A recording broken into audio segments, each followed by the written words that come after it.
श्री शिवाय नमस्तुभ्यम हर हर महादेव। 15 सितंबर दिन रविवार का है। तिथि है भाद्रपद शुक्ल द्वादशी की और प्रदोष का भी योग बन रहा है। ऐसे में इसे रवि प्रदोष माना जाएगा और साथ में वामन जयंती और भुवनेश्वर जयंती भी है और साथ में गणेश उत्सव भी चल रहा है। ऐसे में इस दुर्लभ योग का पूरा फायदा उठाने के लिए आप गुरुजी पंडित प्रदीप मिश्रा जी के बताए कौन कौन से उपाय कर सकते हैं, उन्हीं की जानकारी हम आपको इस वीडियो के माध्यम से देने वाले हैं। इस वीडियो में हम आपको पहला उपाय जो बताएंगे वह रवि प्रदोष के दिन सिर्फ एक बार किया जाने वाला महा उपाय है, जिससे आप अपने व्यापार वृद्धि के लिए, धन प्राप्ति के लिए और डूबा पैसा वापस लाने के लिए किया जाता है। यह उपाय आपको बार बार करने की भी आवश्यकता नहीं है। अगर रवि प्रदोष में आप एक बार भी कर देंगे तो भी पर्याप्त है। और दूसरा उपाय जो हम आपको इस वीडियो में बताएंगे वह, अगर आपका कोई काम बन नहीं रहा है, सब जगह से हार गए हैं, तो प्रदोष की तिथि में किया जाने वाला एक विशेष उपाय। तीसरा उपाय इस वीडियो का प्रदोष के दिन शमी पत्र से जुड़ा एक विशेष मनोकामना पूर्ति उपाय। इस वीडियो का चौथा उपाय जो रहेगा वह प्रदोष के दिन अपने बच्चों की तरक्की के लिए किया जाने वाला एक विशेष उपाय है। और इस वीडियो का जो अंतिम उपाय रहेगा वह रवि प्रदोष के दिन किया जाने वाला अटके हुए कार्यों को पूर्ण करने वाला विशेष उपाय है। सभी उपाय उपयोगी हैं। आप अपनी आवश्यकता के अनुसार कोई एक या फिर एक से अधिक उपाय करके अधिक से अधिक लाभ प्राप्त कर सकते हैं। पढ़ते हैं पहले विशेष उपाय की ओर। सिर्फ और सिर्फ रवि प्रदोष में किया जाने वाला एक विशेष महाउपाय की जानकारी गुरुजी पंडित प्रदीप मिश्रा जी ने अपने पिछले वर्षों की कथाओं में दी थी, जिसमें गुरुजी ने कहा था व्यापार व्यवसाय उन्नति के लिए, पैसा जो चला गया है, जो नहीं मिल रहा है, उसके लिए, नया व्यापार शुरू कर रहे हैं तो उसके लिए, या फिर बार बार आपने व्यापार बदल के देख लिया है, कहीं से भी आपको उन्नति देखने को नहीं मिल रही है, तो उसके लिए भी आप रवि प्रदोष के दिन एक विशेष उपाय कर सकते हैं। अर्थात आप अपने जीवन में धन संपदा वृद्धि के लिए, जीवन में उन्नति के लिए आप इस विशेष उपाय को कर सकते हैं। और यह उपाय आपको सिर्फ एक बार ही करना है। इस उपाय को करने के लिए आपको 3 बेलपत्र की आवश्यकता होगी। 3 बेलपत्र को 3 अलग अलग स्थानों पे आपको शिवलिंग पे रवि प्रदोष के दिन अर्पित करना होता है।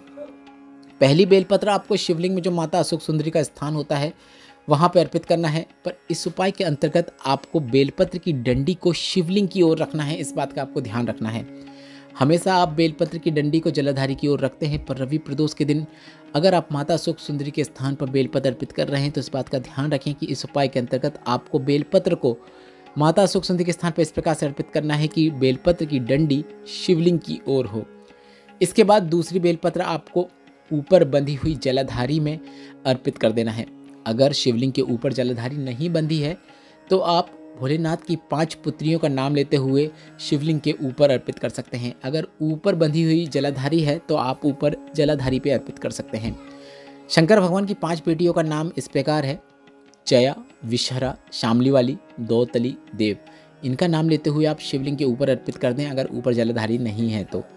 पर अर्पित जहाँ से भी करें, इस बात का आप ध्यान रखें कि बेलपत्र की डंडी आपके विपरीत दिशा की ओर होना चाहिए। अगर जलाधारी में अर्पित कर रहे हैं तो इस बात का आपको ध्यान रखने की आवश्यकता नहीं है।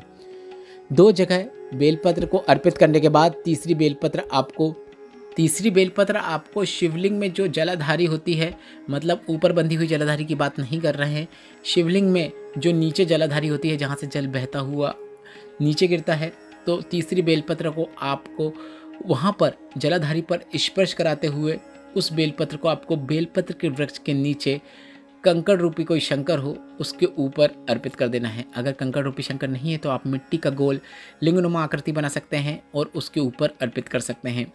बेलपत्र की डंडी वृक्ष की ओर होना चाहिए। इस प्रकार से आप बेलपत्र को अर्पित करें। आप समझ गए होंगे तीनों बेलपत्र आपको कहाँ कहाँ अर्पित करना है। अंतिम जो बेलपत्र रहेगी वह बेलपत्र वृक्ष के नीचे कोई कंकड़ रूपी शंकर पे या फिर किसी गोल लिंगनुमा मिट्टी की आकृतियाँ बना सकते हैं और उसके ऊपर अर्पित कर सकते हैं। अंतिम बेलपत्र की डंडी वृक्ष की जड़ की ओर हो। इस प्रकार से आपको अंतिम बेलपत्र अर्पित करना है। व्यापार व्यवसाय में आपको उन्नति देखने को मिलती है। जो पैसा डूब गया है वह भी मिल जाता है। नया व्यापार शुरू कर रहे हैं या फिर व्यापार बदल रहे हैं तो उस समय आप यह उपाय रवि प्रदोष के दिन अगर एक बार भी कर देते हैं तो आपको अपने जीवन में उन्नति देखने को मिलती है। बढ़ते हैं दूसरे विशेष उपाय की ओर। गुरुजी ने कहा सब जगह भटक लिए, सारी दुनिया में जाकर आपने बोल आए, सब जगह होकर आ गए, पर आपका काम नहीं बन रहा है तो आपको एक प्रयास करना है। आपको एक बेलपत्र लेना है, एक शमी पत्र लेना है, एक कनेर का पुष्प लेना है। इसके बाद आपको शिवलिंग पर एक कलश जल अर्पित करना है और जल अर्पित करने के बाद तीनों चीज़ों को आपको शिवलिंग के ऊपर अर्पित कर देना है। गुरुजी ने कहा 2 या 3 प्रदोष करके देखिएगा। इसके बाद आपकी झोली महादेव खुशियों से अवश्य भर देंगे, आपको स्वयं देखने को मिलेगा, यह निश्चितता है। बस आपको इस उपाय को करते समय इस बात का ध्यान रखना है कि आपको बेलपत्र, शमीपत्र, कनेर का पुष्प जो आप अर्पित करेंगे वह जल चढ़ाने के बाद अर्पित करना है। पहले आपको एक कलश जल अर्पित करना है, उसके बाद यह तीनों सामग्री आपको शिवलिंग के ऊपर अर्पित कर देना है। 2 या 3 प्रदोष करके देखिएगा, आपको लाभ जरूर देखने को मिलेगा। बढ़ते हैं तीसरे विशेष उपाय की ओर। गुरुजी ने कहा, प्रदोष के दिन शमीपत्र का एक विशेष मनोकामना पूर्ति उपाय है जिसे आप अवश्य करिएगा। गुरुजी ने एक शमीपत्र वाला एक विशेष उपाय की जानकारी दी थी जिसे आप नौकरी प्राप्ति के लिए अवश्य कर सकते हैं। साथ ही आप शीघ्र विवाह, रोग मुक्ति या फिर किसी भी मनोकामना पूर्ति के लिए कर सकते हैं। उपाय काफ़ी सरल और आसान है। आपको शमीपत्र को लेकर प्रदोष के दिन सुबह या शाम आप जब चाहें तब यह उपाय कर सकते हैं। शिवालय में जाना है और शिवालय में जाने के बाद आपको इस शमीपत्र को माता पार्वती के हस्त कमलों में स्पर्श कराते हुए, यहाँ पे आपको अर्पित नहीं करना है, माता पार्वती के हस्त कमलों में सिर्फ आपको शमीपत्र का स्पर्श कराना है। इसके बाद इस शमीपत्र को आपको शिवलिंग के ऊपर अपनी मनोकामना बोलते हुए, श्री शिवाय नमस्तुभ्यं बोलते हुए अर्पित कर देना है। गुरुजी ने कहा, यह उपाय आप 2 से 3 प्रदोष करके देखिएगा। जो कम मनोकामना है, अगर व्यापार वृद्धि की है, नौकरी प्राप्ति की है, धन प्राप्ति की है, कर्ज मुक्ति की है, शीघ्र विवाह की है, वह 2 या 3 प्रदोष में भी आपको पूर्ण होती हुई नजर आने लगेगी। इस प्रकार से प्रदोष के दिन शमीपत्र अर्पित करने वाले की हर मनोकामना महादेव और माता पार्वती पूर्ण कर देते हैं। शीघ्र अतिशीघ्र वह मनोकामना पूर्ण होती है और रोग मुक्ति प्रदान करते हैं। बढ़ते हैं चौथे विशेष उपाय की ओर। गुरुजी ने प्रदोष के दिन अपने बच्चों की तरक्की के लिए एक विशेष उपाय करने को कहा है। गुरुजी ने कहा था कि बच्चे एग्जाम में बैठ रहे हैं, नौकरी के लिए अप्लाई कर रहे हैं, सरकारी नौकरी के लिए प्रयास कर रहे हैं, तो सबसे पहले तो आपको उनको कहना है कि खूब मेहनत करो, 4 गुनी अधिक पढ़ाई करो। पर साथ में आपको प्रदोष के दिन एक विशेष उपाय करना है। बेलपत्र के पेड़ के नीचे जाकर बेलपत्र के पेड़ के नीचे थोड़ा सा आपको जल चढ़ाना है। इसके बाद आप थोड़ा सा दूध अर्पित करें। इसके बाद आप अपने राइट हैंड की ओर एक घी का दीपक प्रज्वलित कर दें, मतलब आपका मुख बेलपत्र के वृक्ष की ओर हो। ऐसे में आपको अपने सीधे हाथ की ओर एक घी का दीपक प्रज्वलित कर देना है। इसके बाद आपको अपने लेफ्ट हैंड की ओर एक तेल का दीपक लगा देना है। इन दोनों दीपक में आपको लंबी बाती का उपयोग करना है। दीपक लगाने के बाद आप अपनी मनोकामना बोलते हुए धूप लगा सकते हैं, मतलब बेलपत्र के वृक्ष के नीचे पांव पड़ सकते हैं। कलश का पूरा जल आप दूध अर्पित करने के बाद बेलपत्र के वृक्ष के नीचे अर्पित कर सकते हैं। बस इतना ही करना है। इसके बाद एग्ज़ाम देने निकल जाएं। बाबा की कृपा होगी और आपको उस एग्ज़ाम में सफलता देखने को मिलेगी। अगर आप यह उपाय स्वयं के लिए कर रहे हैं तो काफ़ी अच्छी बात है। अगर आपके घर का कोई सदस्य आपके लिए यह उपाय कर रहा है तो आपका नाम और गोत्र बोलते हुए जिसके लिए उपाय किया जा रहा है यह उपाय कर सकते हैं। काफ़ी सरल और आसान उपाय है। आपको दूध अर्पित करना है।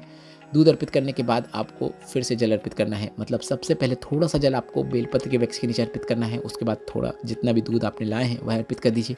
इसके बाद पूरा जल बेलपत्र के वृक्ष के नीचे अर्पित कर दीजिए। इसके बाद सीधे हाथ की ओर घी का दीपक, उल्टे हाथ की ओर तेल का दीपक प्रज्वलित करना है। बस इतना ही करना होता है। बढ़ते हैं 5वें और अंतिम उपाय की ओर। अगर आपने नवनिधि शिव महापुराण कथा सुनी होगी तो गुरुजी ने उसमें एक विशेष उपाय की जानकारी दी थी जिसे आप इस रवि प्रदोष में कर सकते हैं। उपाय आप किसी भी अटके हुए कार्य को पूर्ण करने के लिए या फिर कोई फाइल आगे बढ़ाने के लिए या फिर किसी विशेष कार्य को सिद्धि के लिए, मतलब पूर्ण करने के लिए आप कर सकते हैं। आपको वट वृक्ष, बेलपत्र, आम, नीम, अकोना, मतलब कोई भी 5 वृक्षों की 5 पत्तियां प्राप्त करना है। पीपल की भी प्राप्त कर सकते हैं, पर रविवार का दिन है इसलिए आप पीपल के वृक्ष के नीचे ना जाएं, पीपल के वृक्ष की पत्ती का उपयोग ना करें। 5 वृक्षों की 5 पत्तियां लेना है। इसके बाद एक सफ़ेद पुष्प लेना है। सभी चीज़ों को आपको माता अशोक सुंदरी के स्थान पर स्पर्श कराते हुए शिवलिंग के ऊपर अर्पित कर देना है। माता अशोक सुंदरी के स्थान पर सिर्फ स्पर्श कराना है, वहाँ पर अर्पित नहीं करना है। शिवलिंग के ऊपर अर्पित करना है और शिवलिंग के ऊपर अर्पित करते समय आपको निर्मलेश्वर महादेव का नाम स्मरण करते हुए करना है अर्पित। इस बात का ध्यान रखें कि निर्मलेश्वर महादेव का यह उपाय है, तो इसमें आप जब भी शिवलिंग के ऊपर सभी चीज़ों को, मतलब 5 वृक्ष की पत्तियां और एक सफ़ेद पुष्प को अर्पित करेंगे तो निर्मलेश्वर महादेव का नाम स्मरण करना बहुत आवश्यक है। आपके अटके हुए कार्य पूर्ण होने लगते हैं, कार्य में सिद्धि प्राप्त होती है। कर्म करिए, फल आपको निश्चित मिलेगा। यह विशेष उपाय आप रवि प्रदोष के दिन सुबह या शाम कभी भी कर सकते हैं। इस वीडियो में बताए गए उपायों से संबंधित अगर अभी भी आपके मन में कोई प्रश्न है तो वे प्रश्न आप कमेंट बॉक्स के जरिए पूछ सकते हैं। वीडियो थोड़ा भी आपको उपयोगी लगा हो तो वीडियो को लाइक करके कमेंट बॉक्स में हर हर महादेव अवश्य टाइप कीजिएगा। श्री शिवाय नमस्तुभ्यम। हर हर महादेव।